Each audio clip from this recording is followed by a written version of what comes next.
And just like that, we're back.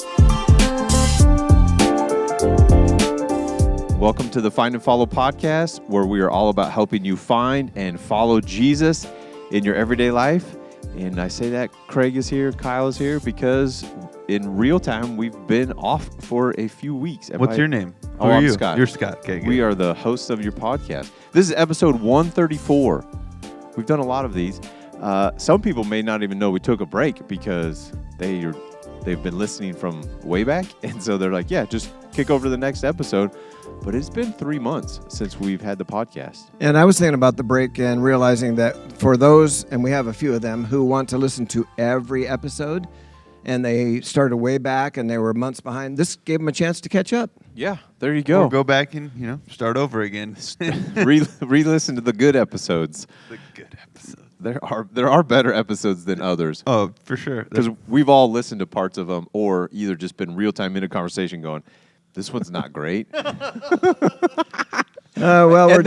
We're real honest here on the podcast. And then I don't know if I've ever had that sitting in the moment like, this one sucks. Okay. Why are we still talking? Maybe not that bad, but there's You don't ever have that feeling when you're preaching? Oh, yeah, for sure when I'm preaching. 100%. Yep. I don't know. I still got time to keep going and talking and Yeah, but there's times where like this is really good and knowing this is going to hit and be helpful in more ways than other episodes. Yeah. So and I have that feeling sometimes when I'm preaching. Hey, this is really good. It's really good. Yeah. But we do the podcast originally. We just said, hey, well, let's just take what we do all the time, and that's just talk about Jesus, and particularly when it comes to Sunday messages and planning and just other theological things for our church and culture and how that should be practiced within our church. And so we just said during the pandemic, the history is, what if we just took that conversation and made it a little bit more public? Would people be helped by that? Not just interested, but be helped by that when they find and follow Jesus in their everyday life. So that's why we did it. That's why we intentionally said, hey, we're going to get the podcast going again. We're doing it. We get helped by it, but we don't have to do all the recording and put it out there to receive the help. So for all the listeners, I am curious, we're all curious, how is the podcast helpful? We want to be more helpful. We want to do things and talk about things and in a way that, like the format, is this the right length? We just would love to hear your feedback. If you have other ideas of what we could do, we love tackling real-life questions, too. If there's ever, and sometimes we just have conversations with people and say, hey, that'd be good to talk about on the podcast. They didn't directly ask us a question, but we just want to be helpful for you as a listener. So let us know. Get in touch with us. Send me an email, scott@mc.life, or get in touch with one of us and let us know. We want to be helpful to you. That's why we do the podcast. Not to hear ourselves talk. Absolutely. We got plenty of outlets for that. So, we've had a couple of months off. August with vacations, UGM camp, other vacations, and then just this last couple of months has been busy for us as a church with, we've had a couple of staff transitions, one staff transition, I guess officially. Sometimes it feels like there's a lot of moving pieces. Man. But you know what I'm saying? We're hired a bunch of new people for Adventure Kids Preschool, and also just group season starting up, and just the fall, and just it's been on our radar, and we've wanted to do it. It's just been the age-old excuse of like, it's just one of those things that we intentionally take a break, and we do that.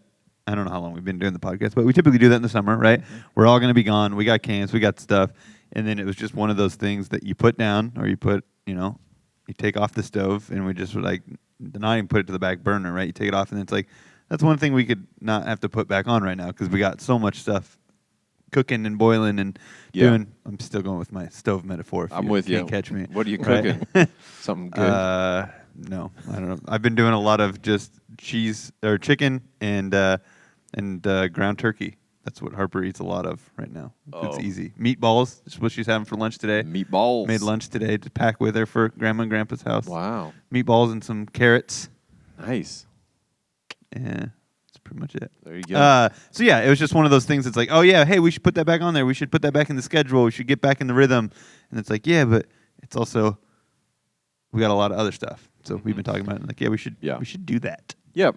It's been on our radar every week. Like, when can we get the podcast going? So we haven't forgot about you, the listeners out there. We've heard from some of you, and again, would love to hear feedback on just why is the podcast helpful for you? How do we do more of that? That's our aim. That's our goal. You said it's been 3 months. I would have guessed it's been so much longer. It feels like so much longer. Like you say, like, we were on vacation. Like we took.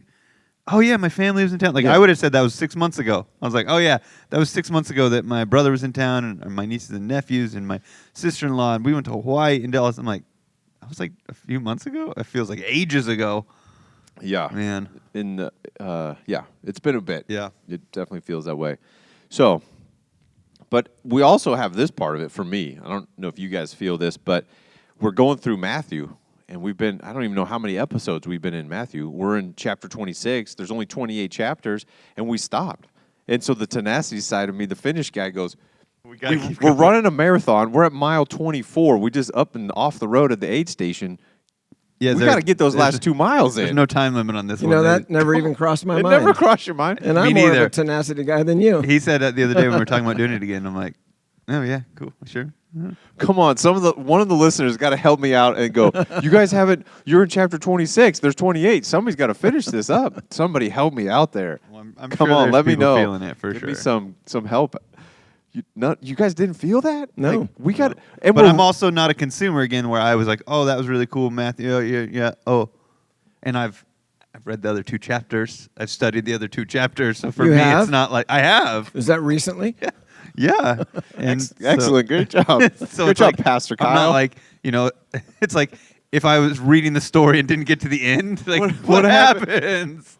The shows that you watch and they cancel it like mid-season, and the storylines never get resolved. Or they leave like a cliffhanger at season 1 and then they don't get picked up for season 2, and you're like, come on. Not happening.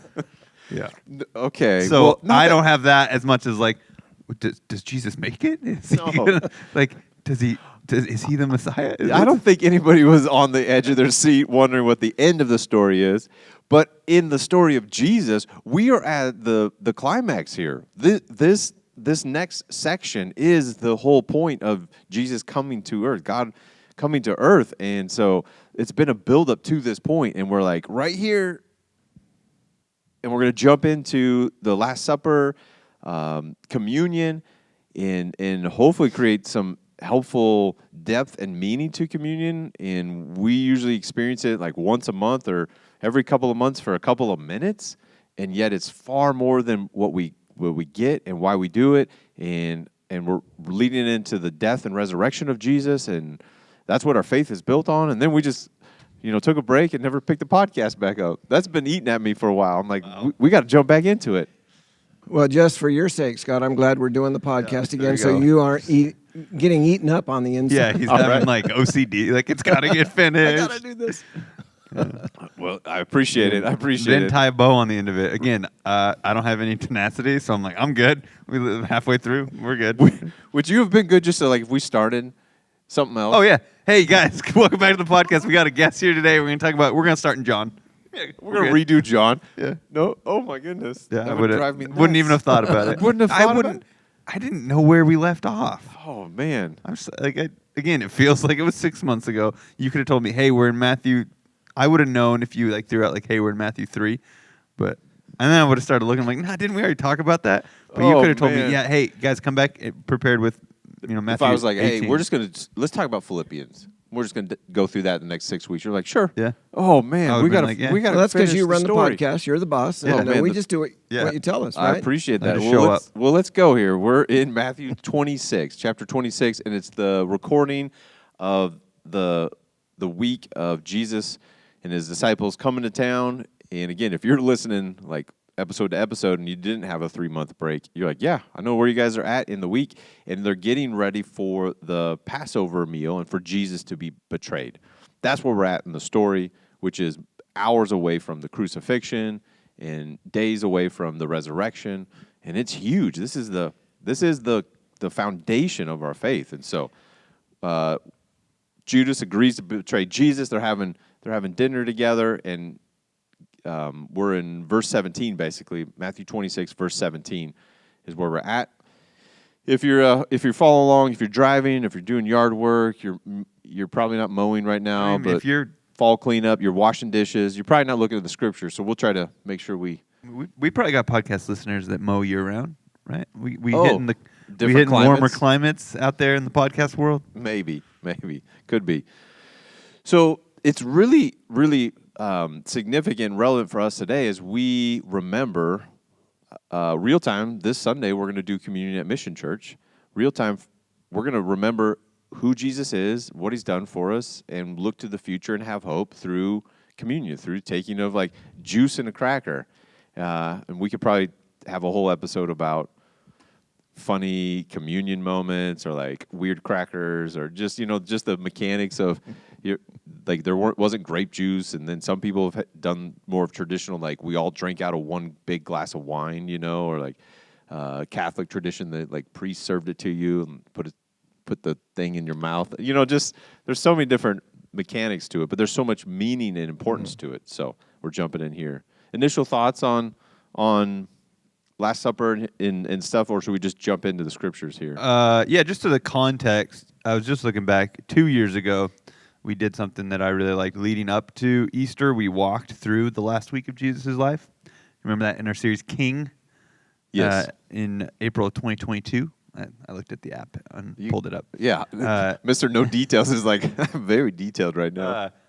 That we walked through the context of the importance of what happened the last week of Jesus' life, and for the gospel authors, how much emphasis they put on him.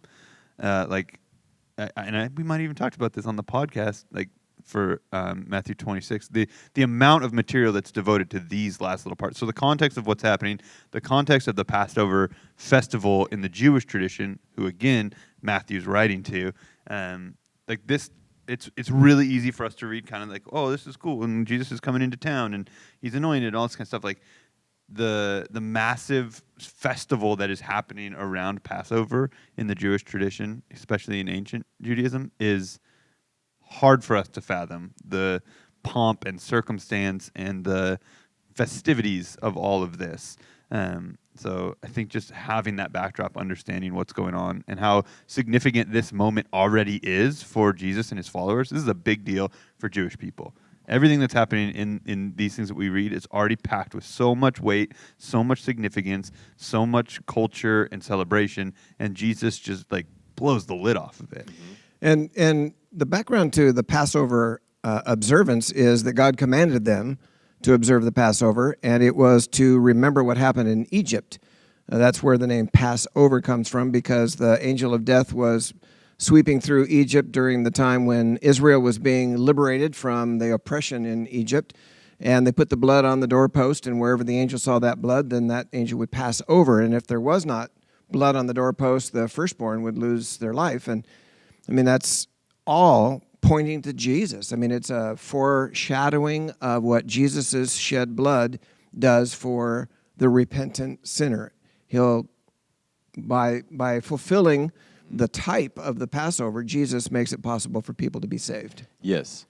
And it's huge that we get that point of what the Passover is people in slavery, bondage, darkness, the land of Egypt, and then God's salvation of them through being covered by the blood of the Lamb. Yeah. The physical blood of the Lamb, to your point, which is the foreshadowing, ultimate salvation of Jesus. That's why we call him like the Lamb of God, and the shedding of his blood. And like, why do we drink a little cup that Jesus goes, hey, this is remember me, my blood. You're like, that's kind of gory and gruesome when you think about it. And you're sitting in church and go, hey, we're going to have a cup that's blood-like. You're like, what? That's weird. But it's God's world, and he made the plan, and the thing is, like, there needs to be some shedding of blood for the forgiveness of sin. The lambs, physical lambs, didn't do it for the Israelites. They didn't provide ultimate salvation. It's always been in Christ. And so that's why it's so important. Yeah, one of the New Testament writers, I don't remember exactly where or who, but in referring to Christ... It's in there. That's a good Bible reference. Hey, there you go. It's in there somewhere. You got a homework assignment. Look this one up. Referring to Christ as Christ, who is our Passover. So he is the fulfillment of everything that the Passover represents and pointed to. I mean, he is the ultimate source of fulfillment for the Passover and salvation for us who believe. Yeah. And a little tangent here. Everything that's recorded for us in the scriptures in the Hebrew Bible or the Old Testament, it's pointing to Jesus. It's about Jesus. It's the need for Jesus. It's for salvation to come through him and for, the death and resurrection to happen. That's why is this in here and what is this about? It's pointing to Jesus. You can see Jesus in every page of the Bible. Yeah. I love the reference in Luke 24 when after the resurrection, Jesus appears on the road to Emmaus and the two were walking along. And it says that he then began to open up their understanding of the scriptures, beginning with Moses. So that's all the way back to the first 5 books of the Bible, or the Old Testament is what they had at the time, and the law and the prophets. And he went through that systematically with them, explaining to them how those scriptures were referring to the Messiah. And the road to Emmaus was, if I got my facts straight, roughly 7 miles.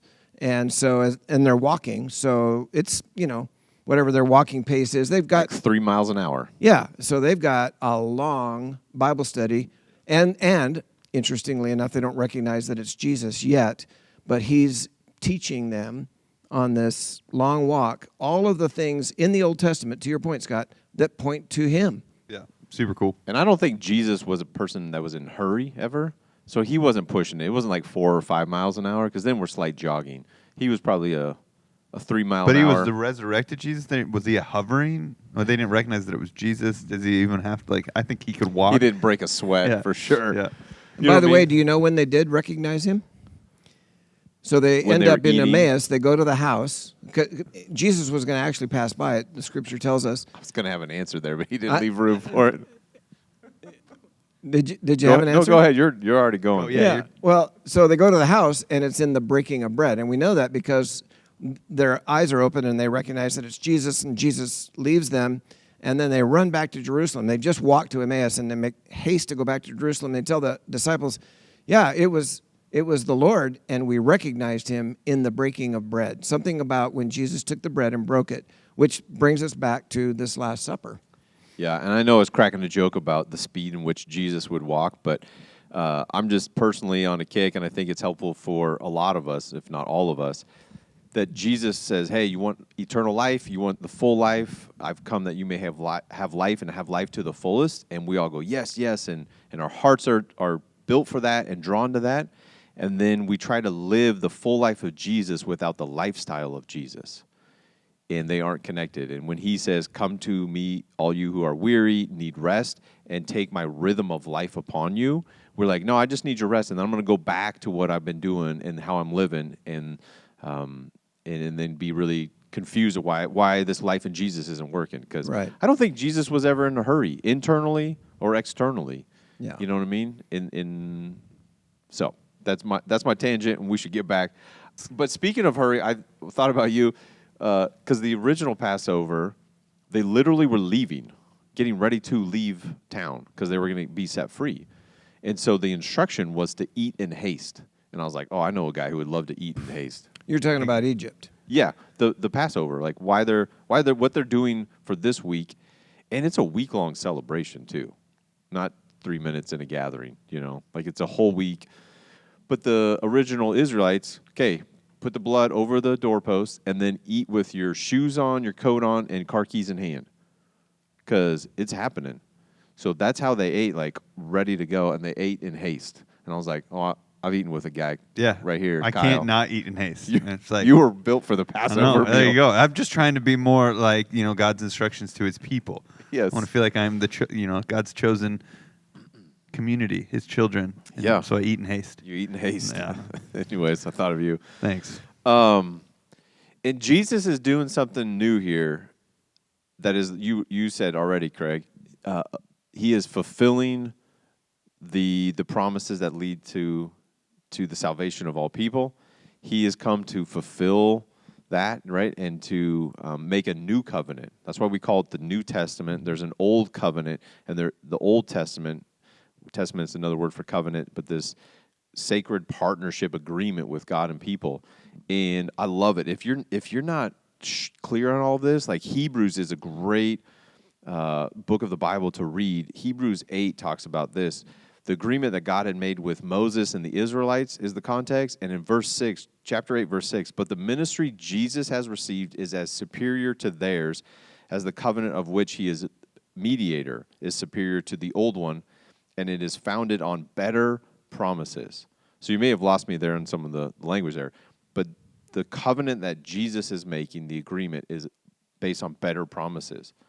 I like how I love Hebrews, and I like how what you did there. You paused for like half a second because you didn't really know what to call Hebrews. You're like the book of the Bible. It's not a letter, really. It's not. I heard Tim Mackey say it this way the other day, and we don't know exactly who wrote Hebrews. It's most likely Paul, but sure, I'll vote for Paul. Right, I'm voting for Paul too. But he says he talks about Hebrews as a sermon. Yeah, okay. He's like, I think Hebrews is a collection that's a sermon. Someone was preaching a message, right? They were preaching and they wrote it down and circulated it. So they didn't really circulate like a letter to a different church about like these things. Like they're sharing the gospel message. They're preaching. This is like an all day one day conference message. Yeah. Like it's like a couple days. You know, there would be like a revival. Can we pause right there? I got to let that soak in what you just said. So anyway, you were like it's the book of the Bible. Yeah, it's not. I was going. It's not a letter. Yeah. It's not like this. Yes, I was confused. It's not a gospel. You felt that right. I like. So yeah, I help you out there. I like that. I'm like, okay. Yeah, Hebrews like you want some more? Can I read a couple more verses? Is that Go fine? for it. Because we got to get to verse 13. So here, verse 7. For if there had been nothing wrong with the first covenant, no place would have been sought for another. But God found fault with the people and said, the time is coming, declares the Lord, when I will make a new covenant with the house of Israel and with the house of Judah. It will not be like the covenant I made with their forefathers when I took them by the hand and led them out of Egypt, because they did not remain faithful to my covenant, and I turned away from them, declares the Lord. Here's the better promises. Here's what the covenant of Jesus found on verse 10. This is the covenant I will make with the house of Israel.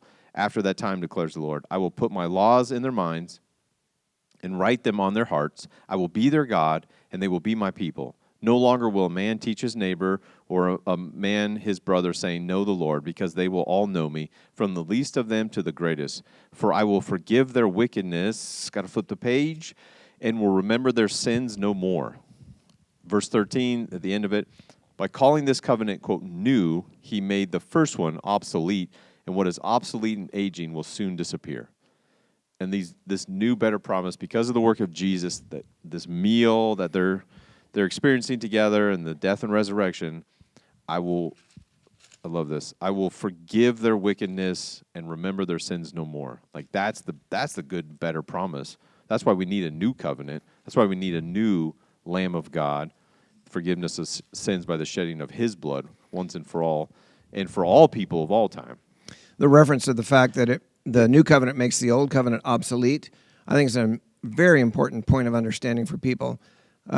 We've done series in the past and messages of different sorts to address this issue that the new covenant actually replaces the old covenant, and where Christians sometimes get off the rails is trying to mix the old and the new covenant. Well, I believe in Jesus and I try to keep the Ten Commandments, or I believe in Jesus but I try to do it. When you start to mix the old covenant and the new covenant, you are defeating the purpose of the new covenant, which is to replace the old covenant, which is no longer needed, it's obsolete, and will, what did it say, soon disappear. Yep. Hebrews, I agree. It's a message. I was like, I'm preaching that. Let's go. Can we keep moving? Yeah, for sure. Somebody was preaching that. It's real good. So if we go back to Matthew 26, it records for us the moment where Jesus and the disciples, he says, hey, go to a guy and tell him, hey, the teacher's coming to have dinner, Passover with his disciples. Jesus invited himself over, through the divine appointments that God has set up for everybody. But he goes, hey, we're all coming to your house tonight. There's 12 of us plus our teacher, and so we'll all be there. We're going to have the Passover dinner. Which, again, I think, and some of this kind of cloak and dagger stuff that's going on here is because, again, Jesus is aware. He's a wanted man, right? He's there. Again, we skipped through it kind of, but like they're out to get him, and if he just like walks through the city, he knows people are looking for him. So it's kind of like sneaky, like, hey, we got to go do this kind of in this upper room, kind of by ourselves, and so you go get it ready, and then I'll sneak in the back door when we get there, right? Mm-hmm. Yes. Because the message that he wants to proclaim and the stuff that he still wants to do, and again, the divine appointment stuff, like obviously he can, but he doesn't want to cut short. This conversation that we're about to have is meaningful, so we're going to make sure it happens. Right. Because again, Jesus only did what he wanted to do when he wanted to do it because he was following the Father. So no person on earth made Jesus go over here or come over here. It was always God's divine plan. Yet then my brain clicks in. We've talked about this before. I go, wait, it felt like some people like begged or just pleaded with Jesus to come and do something, and he did, right? And you're like, wait, do we have some influence on what God is doing?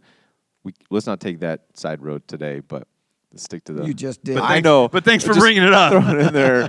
It's in some episode before. We've talked about it. Throw this grenade in the middle of the room, and let's not address it. Okay, moving on. Okay, just ignore the fact that it went off. Yeah. There's a live grenade over there. Don't worry about it. And one of the things is Judas was... Yes. Jesus picked Judas as an apostle for the purpose of the betrayal. Like, and Jesus says that, like, Father, I've not lost any of these guys except for the one from the, that we knew from the beginning that was his purpose. And he gets into it here in the meal conversation. You got to put yourself in this kind of context. It's like Thanksgiving dinner or Christmas dinner. The Passover meal was one of the annual celebrations, dinners. It was a big thing. It wasn't just a casual Tuesday night. Yeah, and there were very specific steps that they were supposed to follow. Yeah, as I was preparing this, I was wondering, have you ever been to a Passover Seder? We did one in this room once. Really? Mm-hmm. I want to.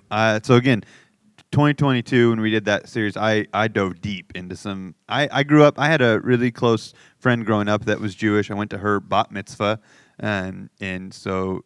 Was just like fascinated by it, right? It's just like interesting. But I would love to go to a Passover Seder. And again, because you say that, and I agree, but I look at my context. Thanksgiving and Christmas, great family time, but the power and significance of those meals is nowhere near Passover for a Jewish person. And when it says that at that time when he was with the disciples sharing the meal, it says he took the cup. Well, it was a specific cup. Yeah. It was one of 4 cups, if I remember correctly. Yep. And I have to plead ignorance. I am woefully uninformed as to how that all works. But it's really a it's wonderful, rich it's a huge production. I mean, it's and it's typically the family, the oldest, so the grandfather or the head of the household would tell the story, the Exodus story. The kids were there. There different food that they would eat would have different representations of what happened in Egypt. So this bitter thing talks, when you eat this, it doesn't taste good. It's just pure bitter, but we eat that because we remember the bitterness of like all this craziness, and then we eat this sweet thing because of the sweetness of God. Like, so cool to me. That's why I'm like, there's special plate, there's special cups, there's special. Yeah. I mean, it's a big deal. Yep. It's the Feast of Unleavened Bread. They didn't have time for the bread to rise because they had to get out of town. They had to bake some bread. I think they're going to be on a road trip. Still think I got some unleavened bread in the back. From you talk about, I leave my sermon props around all the time. Oh, they're around. When we did this, I had a Passover meal and I took some unleavened bread, and I still think there's some. From when? From 2022. Years? Yeah, April of 2022. Okay, 18 months ago. Yeah. And that's the original the Israelites were leaving Egypt. So what if we did the Passover meal in Israel? That'd be fun to experience it. New friend of mine, Dave, who's on a board I'm on, he just went there in September, like weeks before the conflict broke out with Gaza, and he took a 3-week trip, and he was just sharing a couple of the highlights. They took communion in the Garden of Gethsemane. Oh, wow. And he was in the moment, like in a boardroom here at Second Harvest. He was like having another like spiritual chills moment as he's retelling me that. They climbed the mount where they think historically was the Sermon on the Mount, and their guide was like, anybody want to read Matthew 5, 6, 7? And he raised his hand. He's like, I've read the Beatitudes, like standing probably where Jesus spoke them. Yeah, it's the first time he's ever been. He's in his 60s.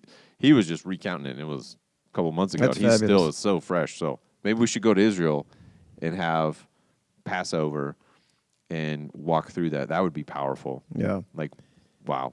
So again, I think it's really important to understand the significance of what this meal already is for everyone at the table. And again, for Matthew, even I think like rewriting this and talking like this Passover meal it's so I mean, it's ritualistic. It's you do this, and then you do this, and this is why you do this, and then you do this, and then you do this, and this is why you do this. And it's so for everybody, they get it. They've been in it, right? They know what this thing, they know what this cup represents and what this bread represents. So for Jesus to change it is so crazy. He goes, this cup, like you say, Craig, this cup, which we drank this one, and you know what this represents, and you know what this represents, and you know what this represents. This cup is my blood. And they're like, no, it's not. Bro, you got the script wrong. Like, this is what God already did, and we're remembering it. And then this bread is my blood. No, it's not. It's the unleavened bread that we had to bake in haste because God was going to save us. So, like, he's adding so much more significance on it and making it personal in him. Again, everything that you've ever read, it's the Emmaus Road. Everything that this Passover that you've celebrated for your entire life has always been about me because I am God. I am the Savior. I am the Messiah you've been waiting for. I am the ultimate Passover that God promised even out of Egypt and in the wilderness and in the promised land that one day he would come and the Messiah would be here and redeem us for all time, not just, a holy place in a tent or in a temple, but once for all, the glory of God will be among you. I'm him. Yep. Now, they're having this rich experience in the room with Jesus. All that you've just been describing is happening. It's got, their deep roots in their hearts because they're Jewish people. They get the significance of the Passover. And then in the middle of the conversation, Jesus drops a bomb. That grenade we just talked about getting tossed in the middle. He just says, oh, by the way, one of you is going to betray me. And it was a conversation stopper. It was a moment, and it got the disciples. Yeah. I mean, it rocked them. Yeah. They started talking. Depending on which of the Gospels you're reading, you pick up different aspects of what the response was. But they were like looking at each other. It's like, was that you? I would never do that. Oh, well, I wouldn't either. Who's he talking about? And they're having this angst over Jesus' declaration that one of them is going to betray him. And in fact, one of the Gospels says that then they launched into a conversation about who was the greatest. Oh, I'd never betray him, because I'm his servant. I would never do that. And then they started arguing, well, which one is the greatest, and kind of got off track. Yeah, you can imagine that conversation. Oh, I would never betray, because remember last week I carried his bag for him. Like, no, I like him better, right? That one time when he was praying, I had to and then they're like, yeah, no, I'm better than you. He likes me more. You see how that conversation goes. These guys are at this point, they're like brothers, right? They've lived to get life together and done everything together. So you can see that. We understand. We like to read that and go, oh, how petty for them to do that. But no, I would probably do the exact same thing. Exactly. No, Jesus, remember, I would never be me because remember that one time where I cooked for everyone the whole week. Nobody else helped me do dishes. That was me. I love you, dude.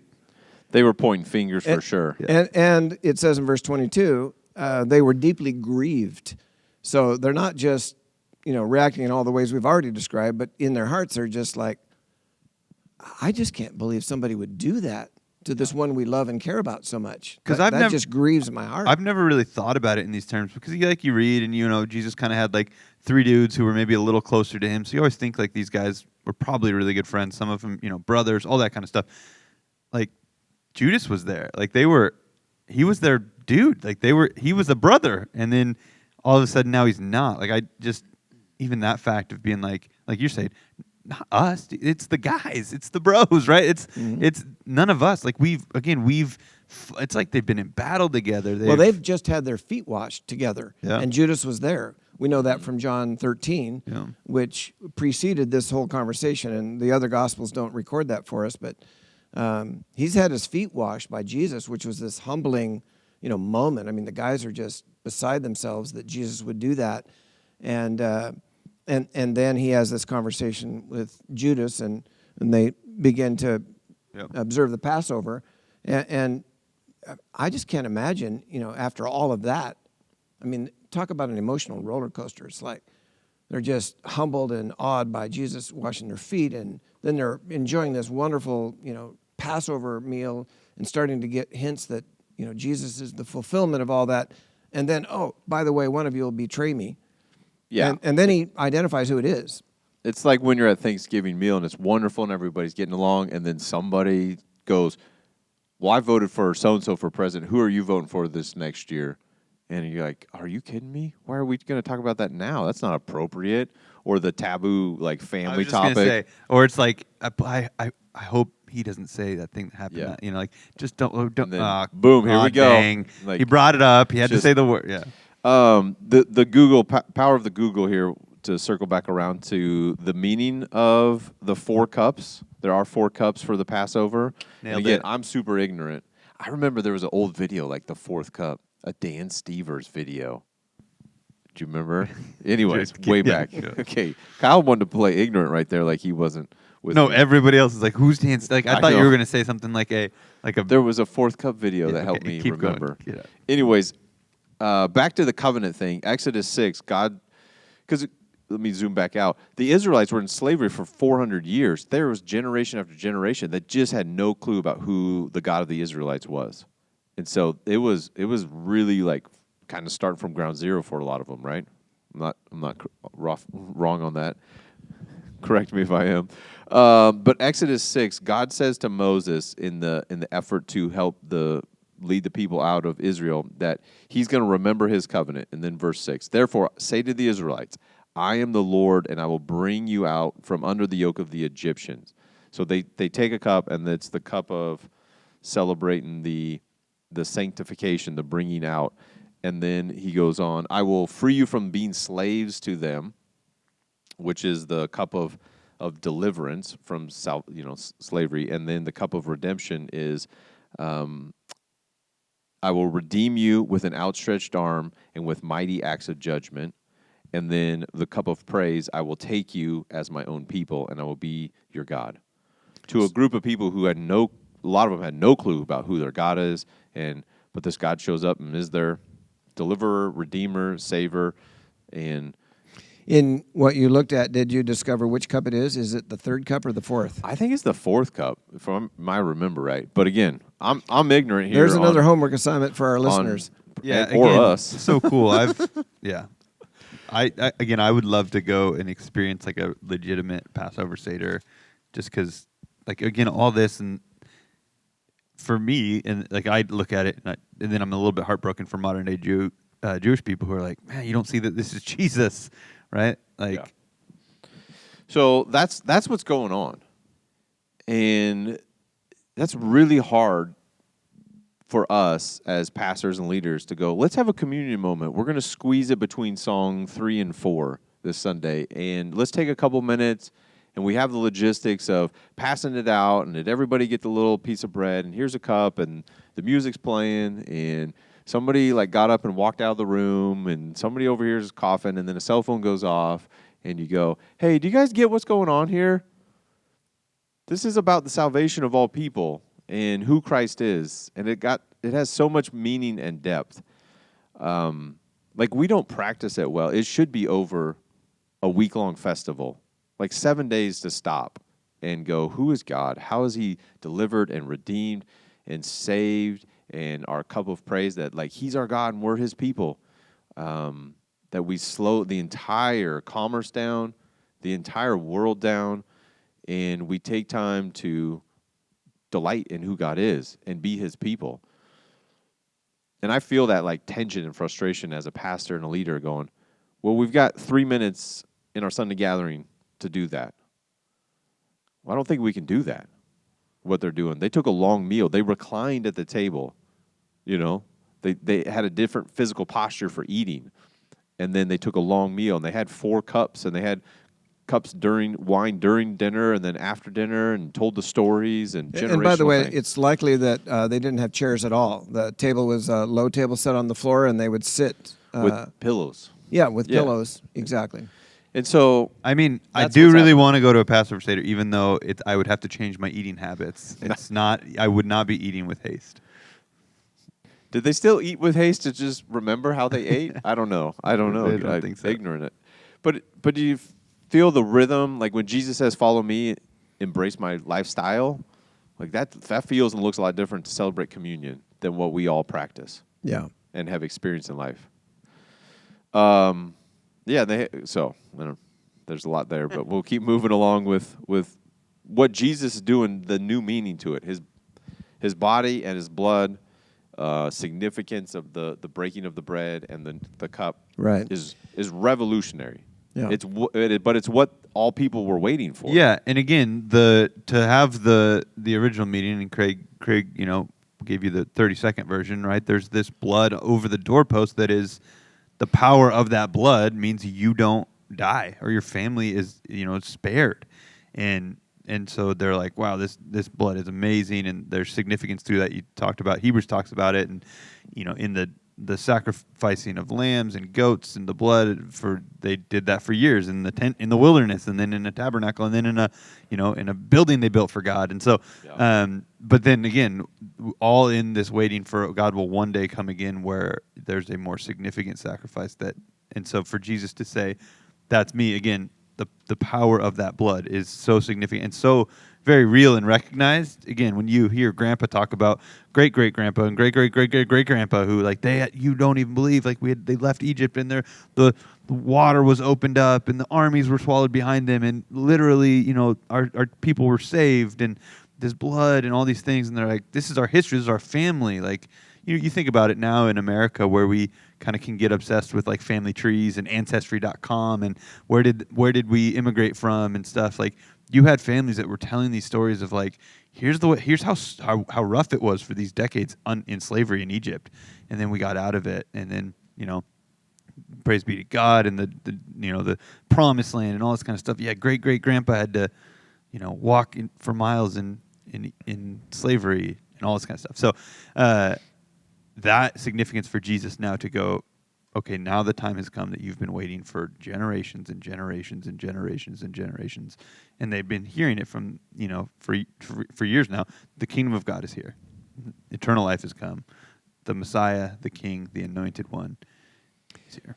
I want to address one detail from the account that we have here, where Jesus said he took bread and he blessed it, broke it, and then gave it to the disciples, and he said, take, eat, this is my body. There are some denominations and religious groups who, in their observance of communion, believe that the bread actually becomes the body of Christ in some supernatural way, and the cup of juice or wine becomes his blood, actual blood, in some supernatural way.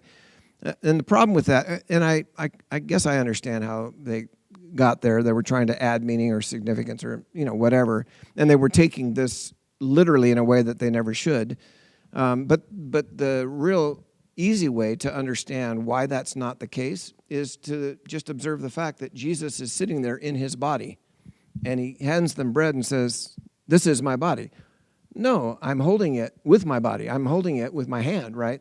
So it's not actually his body; it's a representation of his body. It's like if we, set up the salt shaker at the restaurant and the pepper, and then we'd say, now, I was trying to describe to you, that house that I went to. So this is the house, and this is the house next. And it's not actually.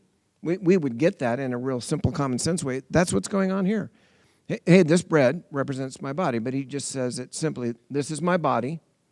And then the cup, this is my blood, but it's not actually that, because his blood's still in his body. And again, I think for them as Jewish people, understanding the significance of each and every symbol that they had there, because again, we're focused on the two that Jesus is now talking about, but they had the bitter root, and then they had these things are representations of this thing. So I think that the similarities there for that audience, right? For Matthew, they would have gotten it. Oh, you mean you're changing the significance of this cup. It used to represent. Right. We used to look back, and that's why he says, now we look forward to what I'm going to do and what we're going to do forever in heaven. So he's changing it, and they're going, you don't change Passover, right? Like, you don't mess with Passover. This is sacred stuff. Right. And Jesus is like, no, this was God's plan all along. They're like, oh, you're right. Grandpa told me that too. That we also are expecting, hey, the Jewish people, we're God's people. God chose us, and he's always going to protect us, and he's always going to take us forward. And so they would, like you're saying that's you? Okay, it's a big deal. Yeah, he's the Messiah, which is a title, the Christ. We're going to talk about that at Christmas. Anointed one, the anointed one, the Messiah, Jesus the Christ. And as they look forward, that celebrating, like God is our God, and we're his people forever because we're following Jesus. We have eternal life in him.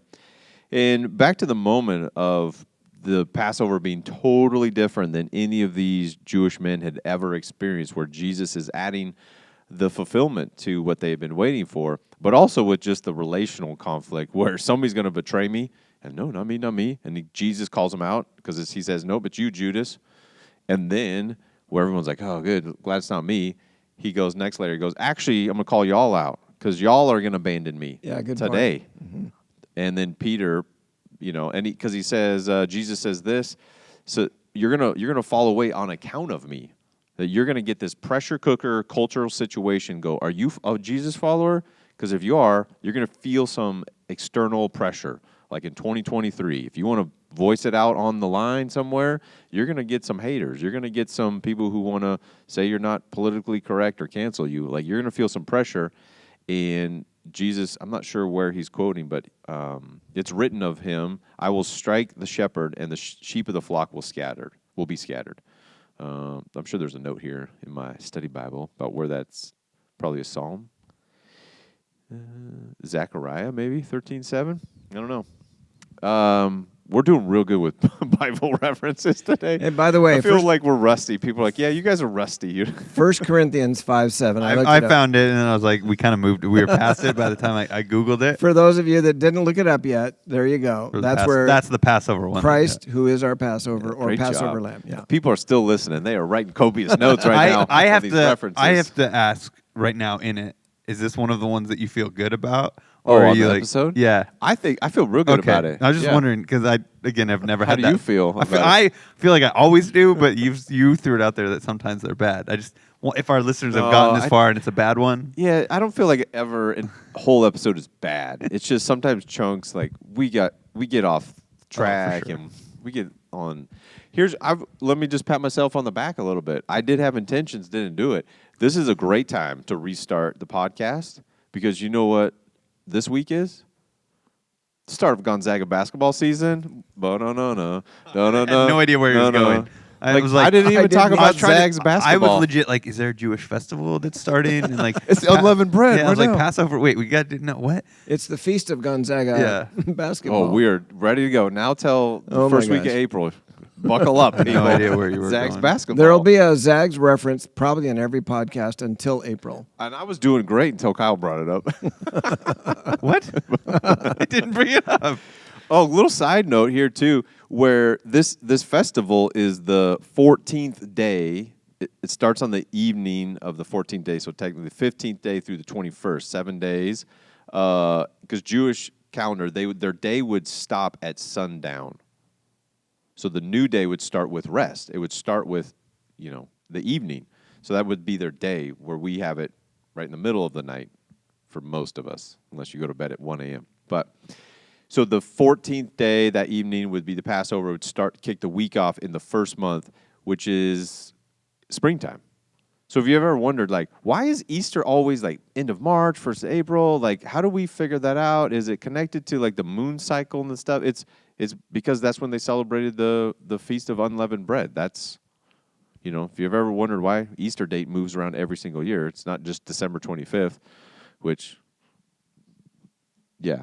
Kyle's like, is that, don't get another grenade out of your pocket, please. Oh, just man. Keep going. It's been a couple months. I got a few loaded, ready to go. Anyways, back to the story of Jesus here where he's calling them all out. But then he says in verse 32, but after I have risen, I will go ahead of you into Galilee. And I think he's saying and maybe Peter interrupts him or something, but I think he's saying, you guys will get scattered, but I'm going to be resurrected. So maybe they missed that part. Like, I'm going to be crucified, resurrected. I'll go ahead of you. We'll reconvene in Galilee. We'll get together. It'll not be great for a minute. You guys will all feel bad for running away. And then Peter pipes in like, nope, not me. I did dishes for a week. Then Jesus nobody helped me. Predicts that he'll deny even knowing Jesus 3 times that very night. And so I find it fascinating. Jesus has this foreknowledge of things that are going to come in very personal detail. In this case, Peter, hey, let me tell you what's coming around the corner for you. But then he talks about, when I've been raised, I'll go ahead of you into Galilee. So they're in Jerusalem, and he's anticipating, he sees that after this all plays out and his resurrection and all that, or his crucifixion, that they're going to, head home because the observance is over. And then that's when he's going to go ahead of them and start to appear to them and have his resurrection activity play out. And he sees all that and just gives them a little hint of it. It's like, oh yeah, after I've been raised, I'll go ahead of you. and the whole idea of him being raised from the dead is still something they're struggling to grasp and wrap their heads around. Even when he was crucified and then buried, they were sad and dejected and yet wondering, because he said some things about being raised from the dead. But it was a difficult thing for them to get a hold of. Absolutely. Well, I think it's a good spot to pause, because then right after this, they'll go pray in the garden all night and go through the arrest and the fake trial with the Romans and all that kind of stuff. But hopefully this has been a helpful episode as we relaunched it in episode 134. We're about communion. And my encouragement to you, if you're a Jesus follower and you haven't participated in some sort of communion outside of a church gathering, try that. Just like add a little bit of, it doesn't have to be the Passover thing and the whole like 4 cups and all the stuff. It's just take a moment, maybe at the end of a meal with your family or with some friends, and just go, hey, I know this is a little bit different, but as we gather together around a meal, there's some sacredness to dining together. Like, we didn't even get into that, but with Jesus eating with his friends, if culturally, and we do that still today, but culturally then it was huge. You dined with friends. Yeah. And you would assume, you're not here to harm me, and yet here's Judas dining with them. Explicit, he had already taken the money, the bribe money, to betray Jesus and offer him up to be killed. And we do that too. We know, like, sitting down, we sometimes don't sit down with people because we're like, we are not talking right now. We are not friends. And so I don't want to sit down with them. We sit down with friends because we assume we're dining together because you don't want to harm me. But just try it in a moment. I've done it with my family and kids and other friends, like, hey, I know we're wrapping up, but just let's take a moment and acknowledge who Jesus is, tell a story about the goodness of God, the faithfulness, his covenant, or something.